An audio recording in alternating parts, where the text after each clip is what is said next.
네, 우리 옆 사람과 같이 인사하시겠습니다. 하나님의 임재를 사모합시다. 네, 정말 여러분들 하나님의 임재를 사모하십니까? 그러면 하나님이 안 계시다가 계시나요? 찾아오시나요? 아닙니다. 늘 함께 계십니다. 그런데 우리가 하나님의 임재를 경험하게 되는 거죠. 그러니까 여러분들은 하나님의 임재를 경험하기를 사모하시기를 간절히 소원합니다. 특별히 오늘 이 시간도, 그리고 또한 우리 앞으로 이제 얼마 남지 않은 우리 정교윤 수련회를 통해서 하나님의 그 임재를 경험하는 우리 모두가 되기를 간절히 사모하면서 기도로 준비하는 여러분들 모두가 되시기를 예수님의 이름으로 간절히 축원합니다.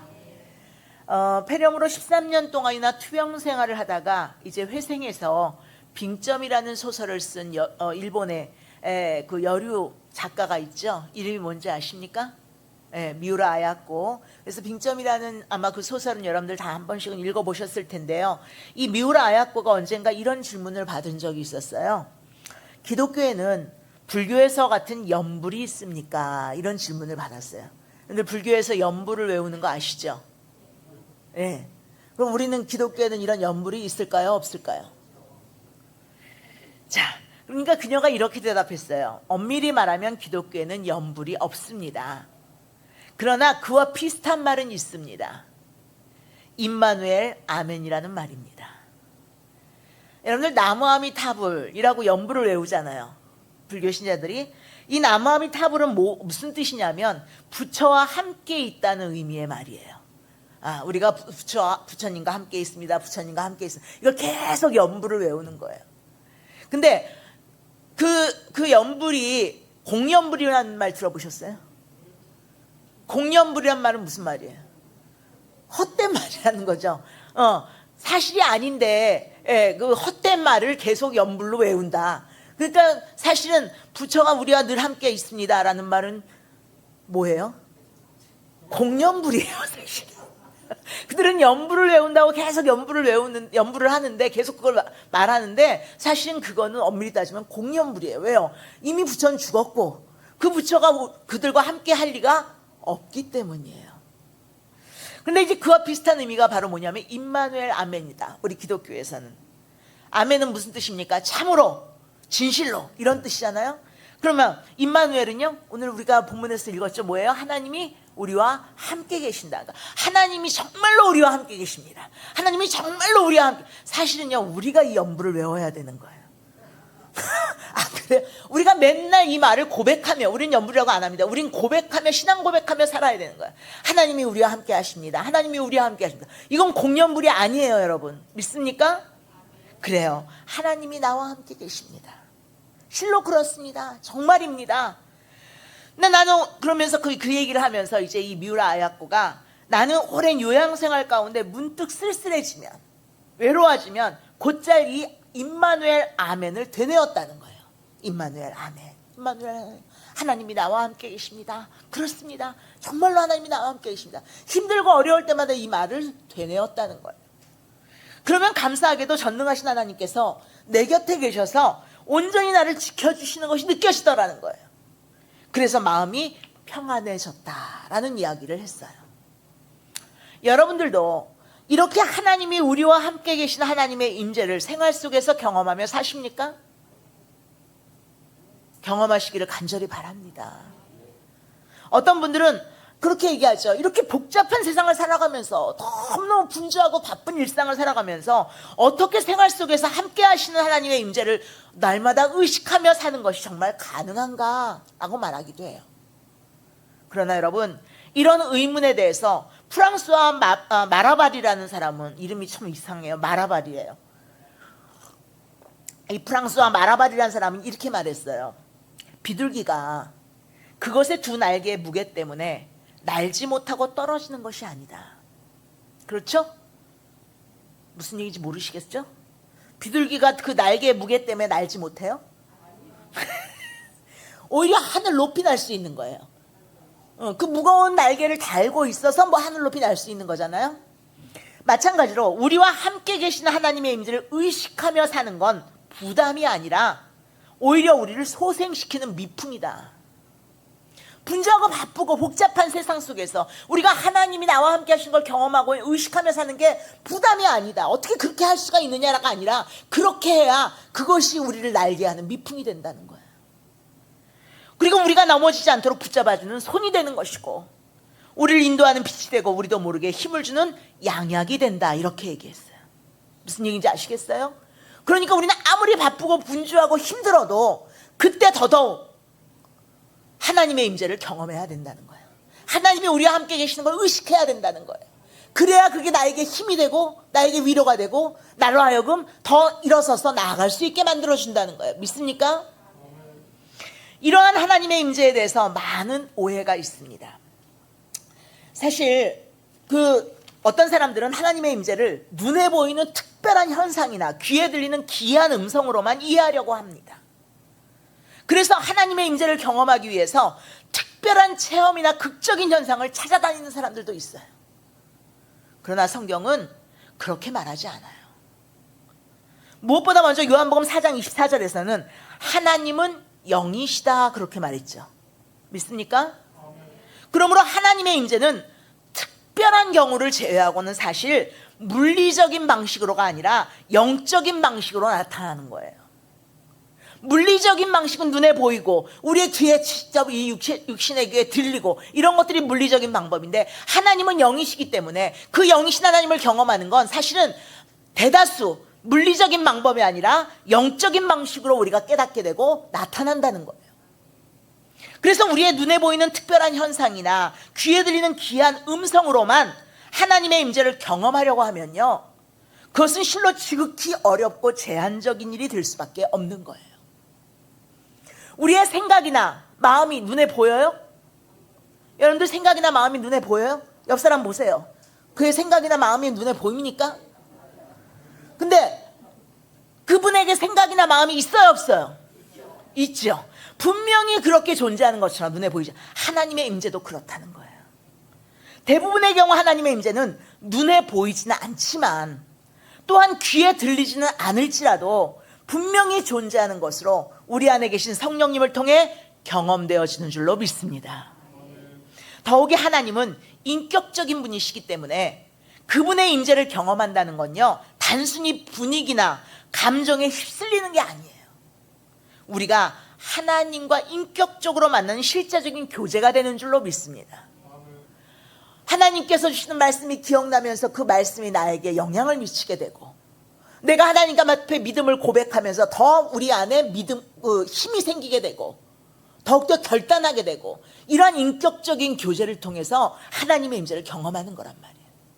근데 이러한 하나님의 임재는 일반 임재와 특별 임재가 있다고 할 수가 있어요. 우리가 지난 주일에도 일반 계시, 특별 계시 기억나세요? 한 분만 기억나시는군요. 일반 계시는 온 세상 만물 가운데 나타난 하나님이 자신을 드러내시는 그것이 바로 일반 계시라 그랬죠. 그래서 우리가 나무를 본다든지 이렇게 자연 만물을 보면서 그 속에서 하나님의 오묘하심, 위대하심을 경험할 수 있는 것, 이게 일반 계시예요. 볼 수 있는 것. 특별 계시는 뭐예요?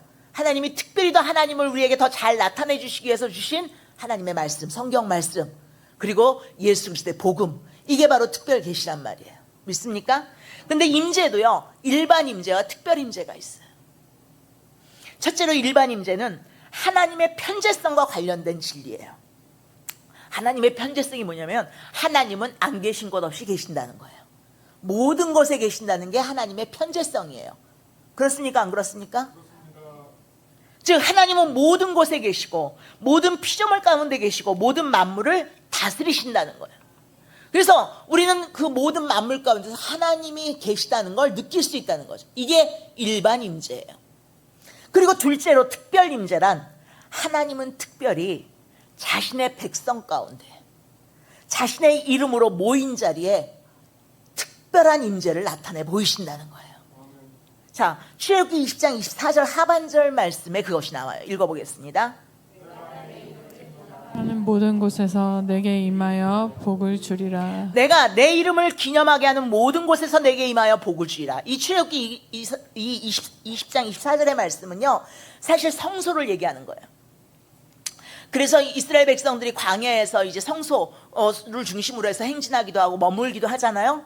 그러니까 거기는 그 성소라는 것은 내 이름을 기념하게 하기 위해서 만든 거거든요. 그곳에 내가 임해서 복을 주겠다. 그리고 그 성소가 이제 발전해서 뭐가 돼요? 성전으로 지어지죠. 그리고 또 그것이 오늘날 교회예요. 그러니까 이것에 대해서 예수님께서도 말씀하신 적이 있는데요. 마태복음 18장 20절에서 이렇게 말씀하셨어요. 읽어보겠습니다. 두세 사람이 내 이름으로 모인 곳에는 나도 그들 중에 있느니라. 그러니까 주님의 이름으로 모인 곳에 하나님께서는 그 주님의 이름으로 모인 곳에 더 큰 특별한 임재를 나타내신다는 거예요. 믿습니까? 그러니까 우리가 모여야 되겠어, 안 모여야겠어요? 모여야 되는 거예요. 우리가 그냥 세상 가운데 일상에 살면서 일반 임재를 경험할 수 있어요. 그런데 하나님이 자기의 이름을 두시려고 특별히 선택하신 곳에 우리가 함께 모일 때 더 놀라운 하나님의 임재, 더 분명한 하나님의 임재를 경험하게 되는 거예요. 믿습니까? 그래서 오늘 우리는 이곳에 모인 거예요. 여기서 우리가 기억해야 될 중요한 사실은 하나님은 단순히 어디에나 계신다는 차원을 넘어서 하나님의 이름을 부르고 믿음으로 나오는 자들 가운데 특별히 자신을 나타내신다는 사실이에요. 여러분들 영적인 욕심을 가지셔야 돼요. 하나님이 특별히 자신을 나타내는 걸 경험하고 싶으시지 않습니까? 모든 사람이 다 하나님이 계시다는 걸 깨달을 수 있는 일반 임재를 다 경험할 수 있는데 나는 정말 특별한 하나님의 임재를 경험하고 싶다. 믿습니까? 그러면 여러분들이 하나님의 이름을 부르며 함께 모여 믿음으로 나와야 된다는 거예요. 그래서 히브리서 11장 6절에서는 그러한 하나님의 특별한 임재의 조건을 분명하게 밝혀요. 뭐라고 밝히냐면 같이 읽어보겠습니다.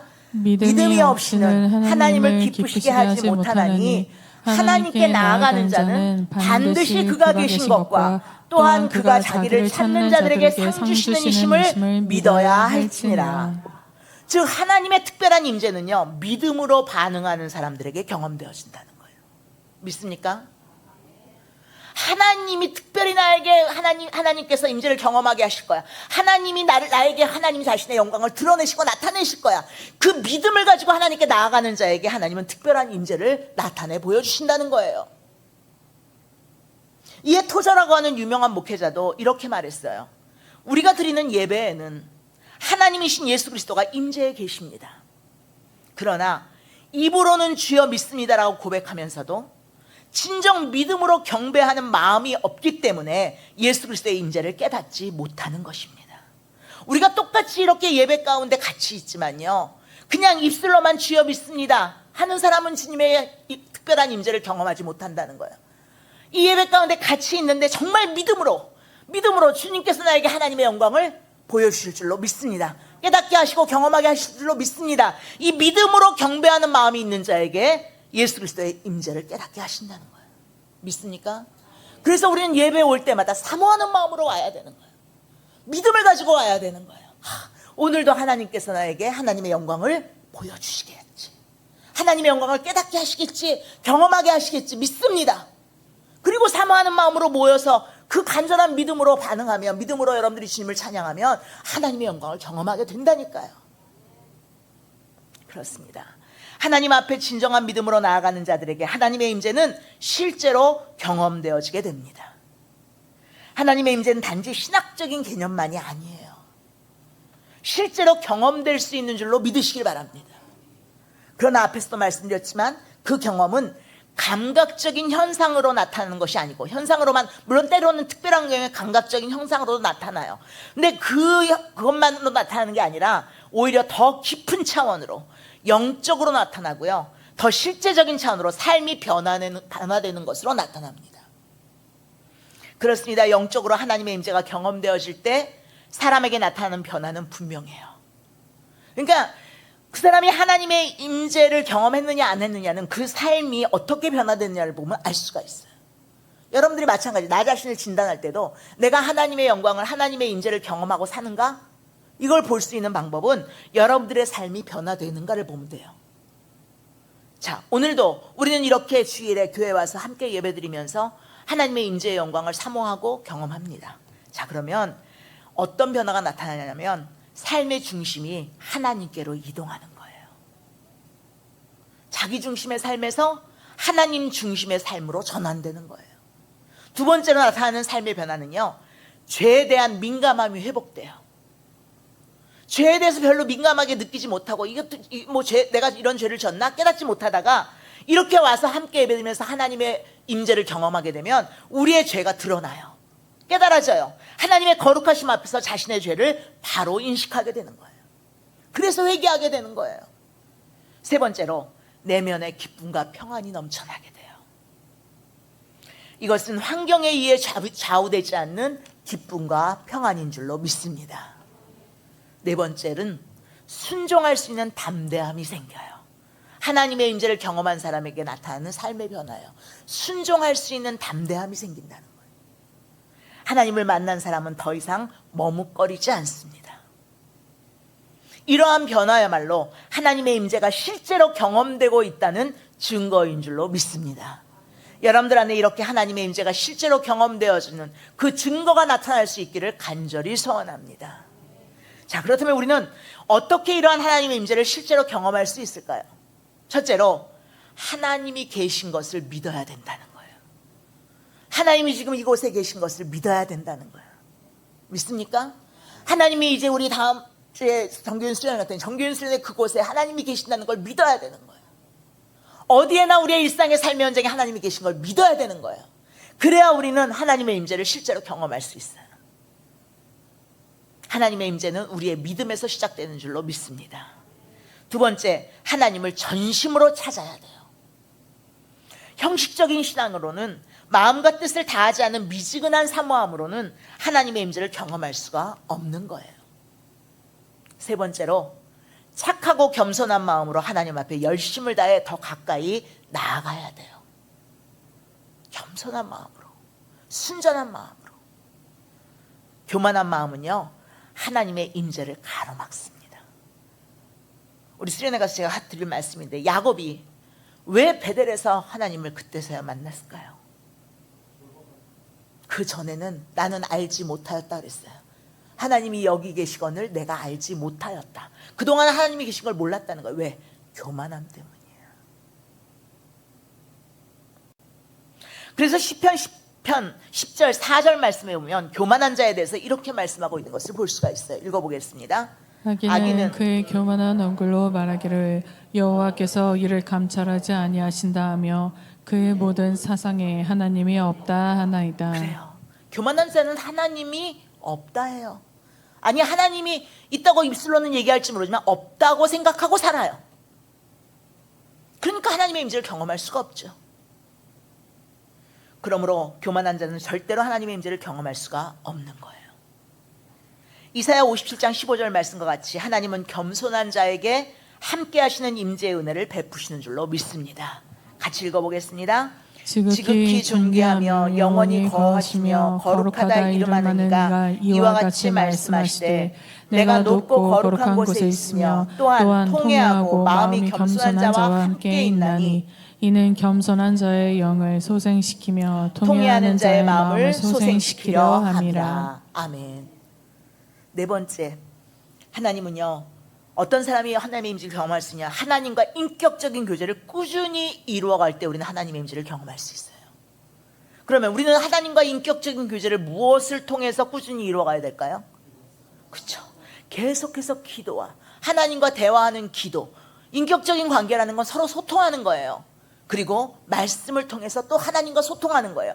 기도와 말씀을 통해 하나님과 인격적인 관계를 맺어나갈 때 우리는 하나님의 임재를 더 분명히 경험하게 됩니다. 믿습니까? 생각해 보세요. 우리가 아무리 같은 공간에 다른 사람들과 같이 있다고 해도, 여러분들 지하철이라든지 많이 사람이 모여있는 곳에 여러분들 한 공간에 같이 있을 때가 있죠. 근데 그들과 인격적인 교제를 하지 않으면 그들이 나와 함께 한다는 생각이나 인식을 합니까? 안 하죠. 상관이 없어요. 나하고 신경도 안 써요. 그들이 나와 함께 하는 사람이라고 의식해요? 아니에요. 하나님이 아무리 우리와 함께 계신다고 할지라도 우리가 진정으로 하나님께서 지금 여기에 우리와 함께 계신다는 하나님의 임재를 의식하고 경험하려면 하나님과의 인격적인 교제를 통해 1대1의 관계를 맺고 소통해야만 하는 줄로 믿습니다. 사랑하는 성도 여러분, 하나님의 임재는 특별한 사람만 경험하는 것이 아니에요. 하나님의 임재는 목사님만 경험하는 것이 아니에요. 진정한 믿음으로 반응하는 모든 사람에게, 하나님을 전심으로 찾는 모든 사람에게, 착하고 겸손한 마음으로 하나님 앞에 열심을 다해 더 가까이 나아가는 모든 사람에게, 그리고 말씀과 기도로 하나님과의 인격적인 교제를 꾸준히 이루어가는 모든 사람에게 언제나 열려있는 하나님의 은혜인 줄로 믿습니다. 특히 하나님의 임재는 개인적인 차원에서만 끝나지 않아요. 아까도 얘기했죠. 하나님이 이름을 주시려고 특별히 택하신 곳에 내가 임하여 복을 주리라. 역대하 7장 16절에도 보면 하나님께서 이런 말씀을 하세요. 읽어보겠습니다. 이는 내가 이미 이 성전을 택하고 거룩하게 하여 내 이름을 여기에 영원히 있게 하였습니다. 내 눈과 내 마음이 항상 여기에 있으리라. 아멘. 그래서 다윗은 시편 63편 2절에서 내가 주의 권능과 영광을 보기 위하여 이와 같이 성소에서 주를 바라보았나이다 라고 고백해요. 이것이 여러분들의 고백이 되기를 바랍니다. 내가, 따라합시다. 내가 주의 권능과 영광을 보기 위하여 성소에서 주를 바라보겠습니다. 여러분들 그렇게 할 수 있기를 바랍니다. 물론 여러분들 개인적으로도 주님을 바라보고 인격적인 교제를 나누면서 간절히 사모하는 마음으로 겸손하게 주님의 임재를 경험할 수 있지만, 주님이 분명히 말씀을 통해서 특별히 말씀하셨잖아요. 내 이름을 두려고 택하신 곳, 그곳에 내가 임해서 복을 줄 거다. 그리고 내가 영원히 그 이름을 잊게 한 곳, 그곳에서 내 눈과 마음이 너희를 향해 있을 거다. 믿습니까? 교회는 하나님이 방문하시는 곳이 아닙니다, 여러분. 하나님이 거하시는 곳이에요. 하나님이 그 이름을 두시려고 특별히 택하신 성전, 오늘 우리의 교회야말로 본질적으로 하나님의 임재를 경험하는 믿음의 공동체인 줄로 믿습니다. 그래서 고린도전서 3장 16절에서는 이렇게 말씀하고 있는 거예요. 읽어보겠습니다. 너희는 너희가 하나님의 성전인 것과 하나님의 성령이 너희 안에 거하시는 것을 알지 못하느냐. 이건 우리 개인 성도들에게도 하시는 말씀이지만 믿음의 공동체에게도 하시는 말씀. 우리 성도들은 모두 하나님의 성령이 그 안에 거하시는 하나님의 성전된 사람들인데, 이에 그러한 우리 성도들이 함께 모이는 교회 공동체 안에서 우리는 하나님의 임재를 더 분명하게 경험하게 되는 줄로 믿습니다. 그래서 우리는 전교인 수련회에서도 하나님의 임재를 더 경험할 수 있는 거예요. 왜요? 우리가 믿음으로 사모하는 마음으로 모이거든요. 주의 이름을 두시려고 택하신 곳에 우리는 그곳에 함께 모여 간절히 사모하는 마음으로 겸손한 마음으로 주님의 임재를 경험할 줄로 믿으시기를 바랍니다.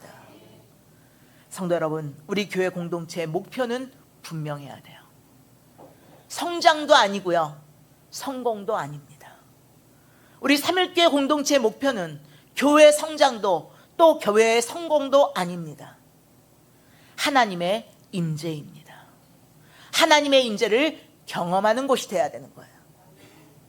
하나님의 임재가 있는 교회야말로 살아있는 교회예요. 하나님의 임재가 없는 교회는 아무리 화려하고 웅장해도 생명이 없는 죽은 교회인 줄로 깨닫기를 바랍니다. 그러므로 이제 오늘날 우리가 회복해야 할 건 단 하나예요. 다름 아닌 하나님의 임재의 영광을 회복해야 돼요. 그리고 이제 오늘날 우리 성도들이 회복해야 될 것도 무엇보다 하나님의 임재인 줄로 믿습니다. 아니, 하나님은 계속해서 임재하십니다. 그런데 그 임재를 우리가 깨닫는 것을 회복해야 되는 거예요. 분명 하나님은 지금도 살아계시고 지금도 당신의 백성 가운데 임재의 영광을 나타내기를 기뻐하시는 줄로 믿습니다. 근데 문제는 하나님이 계시는 것이 아니라, 계시지 않는 것이 아니라 우리가 그 하나님의 임재를 사모하지 않고 믿음으로 반응하지 않으므로 하나님의 임재를 경험하지 못하는 데 있다고 하겠습니다. 그러므로 이제 우리는 선택해야 돼요. 형식적인 신앙에 머무를 것인지, 아니면 하나님의 임재를 실제로 경험하는 살아있는 믿음으로 나아갈 것인지를 말입니다. 분명 하나님의 임재가 경험될 때 교회는 다시 진정한 교회가 되고, 우리 성도들의 믿음은 다시 살아나 더욱 견고해질 것이고, 우리 성도들의 삶은 하나님으로 가득 차서 더 거룩하고 아름답고 능력 있게 될 줄로 믿습니다. 그래서 우리는 마침내 이러한 고백에 이르게 될 줄로 믿으시길 바랍니다. 다시 같이 고백합시다. 하나님은 살아계시며 지금도 언제나 나와 함께 계신다.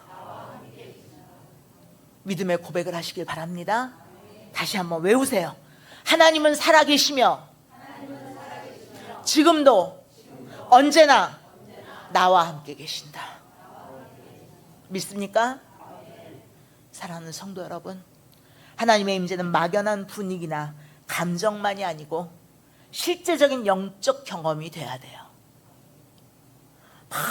막 대단한 음향과 대단한 시설로다가 막 하나님이 정말 막 영광스러운 어떤 화려한 시설로 하나님이 영광스럽게 여기 있는 것 같아, 그런 분위기에 휩쓸리는 게 하나님 임재를 경험하는 게 아니란 말이에요. 하나님의 임재는 하나님과의 인격적인 교제와 관계 속에서 경험돼야 될 줄로 믿습니다. 그런데 하나님은 모든 곳에 계시는 분이시지만 특별히 믿음으로 모인 자리에 함께 자신을 더 분명하게 드러내시는 줄로 믿으시길 바랍니다. 자, 우리 믿음으로 모입시다. 아멘. 우리는 하나님의 임재를 경험하기 위해서 그것을 사모하고 믿음으로 반응해야 되고, 특별히 그러한 사모함과 믿음을 가지고 모이는 자리에 있어야 될 줄로 믿습니다. 그래서 제가 자꾸만 여러분들에게 말씀드려요. 영적 욕심을 가져라죠. 그런 자리에 빠지지 말아라. 하나님의 임재가 특별하게 나타나도록 하나님이 준비하신 자리인데, 하나님이 그렇게 나타내고 싶어 하시는 자리인데 왜 우리가 그 자리를 사모하지 못하냔 말이에요.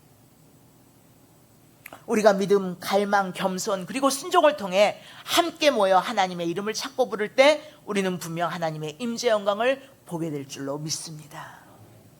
그러므로 이제 우리 모두 여호와께서 여기 계시거늘 이라는 주제로 열리는 이번 전교인 수련회 다음과 같은 고백을 하며 함께 모이기를 간절히 소원합니다.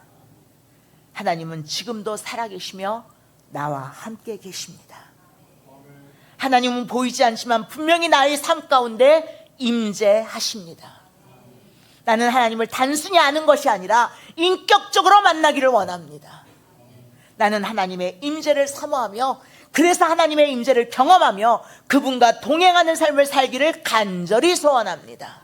믿습니까? 그렇게 소원하며 참석하시길 바랍니다. 그리할 때 우리 교회는 이후로 형식이 아니라 하나님의 임재가 있는 교회, 사람이 아니라 하나님이 중심이 되는 교회가 될 줄로 믿습니다.